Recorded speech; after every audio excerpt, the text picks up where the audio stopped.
Hello, আসসালামু আলাইকুম সবাইকে। কি অবস্থা সবার? সবাই কেমন আছেন? আমি আবারও সেই নাজমুল, যে 30 দিনের চ্যালেঞ্জ নিয়েছিলাম সমস্ত যোগাযোগ মাধ্যম থেকে দূরে থাকার, এক কথায় মোবাইল ফোন থেকে দূরে থাকার। তার আজকে ৫ম দিন। তৃতীয় এবং চতুর্থ দিনে ভিডিও তৈরি করতে পারি নাই, কারণ তৃতীয় দিন চতুর্থ দিন আমি ছিলাম খুলনা চুয়াডাঙ্গার দিকে। ওখান থেকে আসতে যাতায়াত করতে ট্রেনে ছিলাম, যার কারণে ভিডিও করা হয় নাই বা ক্যামেরার সামনে কথা বলা হয় নাই। তো যাই হোক, তারপরও চেষ্টা করেছি কিছু ভিডিও তৈরি করার, সেগুলো দেখাবো ইনশাল্লাহ, সেগুলো পোস্ট করব।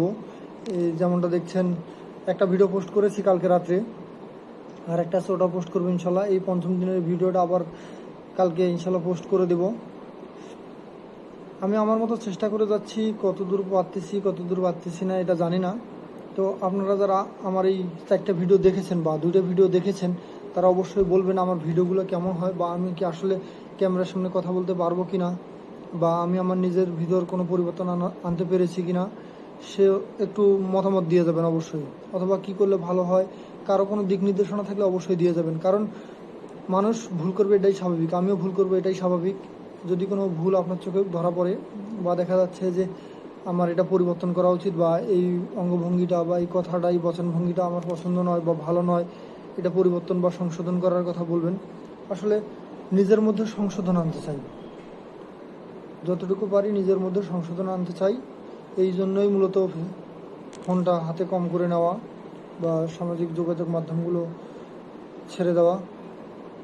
ইনশাল্লাহ 1 মাস পর যখন আসবো, তখন যেন অবশ্যই ভালো এবং পরিপাটি হয়ে আসতে পারি, সেই মোতাবেক প্রস্তুতি নিচ্ছি, সেই মোতাবেক চেষ্টা করতেছি।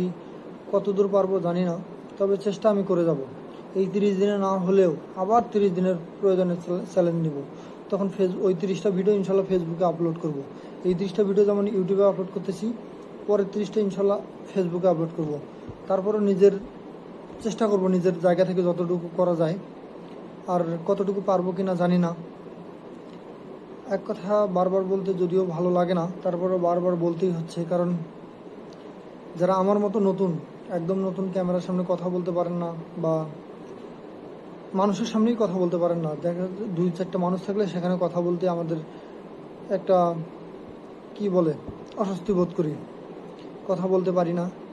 এই জড়তাগুলো কাটানোর জন্যই মূলত এই পদ্ধতিটা অবলম্বন করা। দেখা যাক, হয়ে যাবে ইনশাল্লাহ। কালকে আমি খুলনা গেছিলাম, খুলনার কিছু কথা শেয়ার করি। আমি যখন খুলনা এয়ারপোর্টে খুলনা বিমানবন্দরে যাব, সরি, খুলনা বিমানবন্দর না, খুলনা রেলওয়ে স্টেশনে যাব। তো আগে থেকে তো একটা থাকে যে নামবো, নামে নাস্তা করব, তারপর আমার গন্তব্যে যাব। যেহেতু রাত বাজে তখন 12টা। তো আমি এখান থেকে ট্রেনে করে গেলাম। ট্রেনে কেউ পরিচিত নাই, হঠাৎ জায়গা, প্রথম গিয়েছি, কাউকে চিনি না, কেউ আমাকে চিনে না, কোথায় যাব না যাব এগুলো চিন্তা করতে করতে যাচ্ছি। হঠাৎ করে দৌলতপুর না কি যেন একটা স্টেশনের নাম, ওখানে যাওয়ার পর একটা ছোটো ভাইয়ের সাথে পরিচয় হলো। এও পুলিশের চাকরি করে, 23 সালের ব্যাচ। সে ওই 23 সাল থেকেই খুলনায় আছে। তো ওর সাথে পরিচয় হওয়ার পর ও বললো যে ভাই আমিও শিরোমণি যাব। তো আমরা শিরোমণিতে যাব।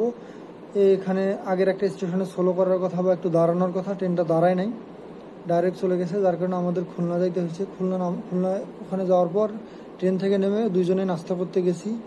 হঠাৎ হাত মুখ ধোয়ার সময় মনে হলো পানিটা কেমন লবণাক্ত। আমি তো অবাক হয়ে গেলাম, কারণ এই প্রথম আমি খুলনা গেলাম, খুলনার পানি যে লবণাক্ত এটা তো আমি জানি না। আমি জানি পানি মিষ্টি পানি, আমাদের মতো স্বাভাবিক পানি। তো হাত মুখ ধোয়ার সময় দেখি যে পানি লবণাক্ত। পরে আমি ছোটোকে বললাম, ভাই এখানকার পানি কি এরকম? কয় ভাই এখানকার পানি এরকম, এখানে ফিল্টার পানি খাইতে হয়, ফিল্টার পানিতে গোসল করতে হয়।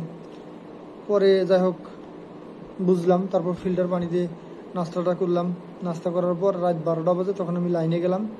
লাইনে যাওয়ার সময় আর এক কাহিনী, আমরা অটোতে যাব, 40 টাকার ভাড়া, চাচ্ছিল 160 টাকা। আমি জানি না, ও জানে, আমার কাছ থেকে 160 টাকাই চাইছে, ওর কাছেও চাইছে, কিন্তু ও বললো যে ভাই আসলে ভাড়া ছিল 40 টাকা। পরে ওই অটোওয়ালা বললো যে উনি রাস্তার অর্ধেক পর্যন্ত যাবে, যার কারণে সে বেশি করে চাইছিল হয়তো, অথবা রাত 12টা বাজে তাই চাইছে, জানি না ক্লিয়ার। তো আমাদের ওখান থেকে নিয়ে গেল, উনি রাস্তার কোনো একটা জায়গা, কী জানি জায়গাটার নাম আমার স্মরণ নেই, ওখানে নিয়ে গেলো। তখন ভাড়া হলো 20 টাকা। ওখান থেকে আবার সিএনজিতে করে আমরা শিরোমণি গেলাম, ওখানের ভাড়া 20 টাকা, আমি 40 টাকা গেল। তো হীরামণিতে পৌঁছাইতে আমার 12:30 1টা পর্যন্ত বাজে। ওখানে যেহেতু পরিচিত কেউ নাই, তবে একটা ভাই ছিল, ওনাকে বলার কারণে উনি ওনার বেডটা রেডি করে রেখে গিয়েছিল। ওই বেডে ছিলাম রাত্রে। সকালবেলায় 6:30 থেকে ঘুম থেকে উঠছি, 6:30টায় রেডি হয়ে আবার বের হয়ে আসছি ওখান থেকে আসার পর কেএমপি হেডকোয়ার্টারে গেলাম। ওখানে আমার একটা কাজ ছিল, কাজটা শেষ করে আবার ওখানে এক ভাইকে জিজ্ঞেস করলাম, ভাই আমি এখন বগুড়া যাবো, কীভাবে যাবো বলেন তো। পরে উনি বললো যে এখান থেকে তো ডাইরেক্ট এখন বগুড়ার গাড়ি নাই, তুমি এক কাজ করতে পারো, এখান থেকে কুষ্টিয়া যায় তারপর গাড়িতে উঠতে পারো। তো ওই সময় আমি ভাবলাম যে কোনো ট্রেন আছে কিনা, লোকাল ট্রেন বা যে কোনো ট্রেন তো থাকতে পারে, ইন্টারসিটি যেহেতু নাই লোকাল তো থাকতেই পারে। পরে যা দেখি যে না, একটা ট্রেন আছে, ওটা 9:15 ছাড়ার কথা, তো তখন 9:30 বাজে। ওই ট্রেনটাতেই উঠলাম। যদিও খুলনা থেকে আমার নাটোর না, রহমানপুর না রহমতপুর এরকম একটা স্টেশনের নাম, ওখানে আসতে আমার 5:30 বাজছে। পরে ওখান থেকে নামলাম, নামার পর আবার নাটোর আসছি, নাটোর থেকে বাসে করে বগুড়া আসছি। যাই হোক, আসতে মোট 9টা বাজছে, 9টা 9:30 মতো বাজছে। তো ওই যে ট্রেনে আমি খুলনা থেকে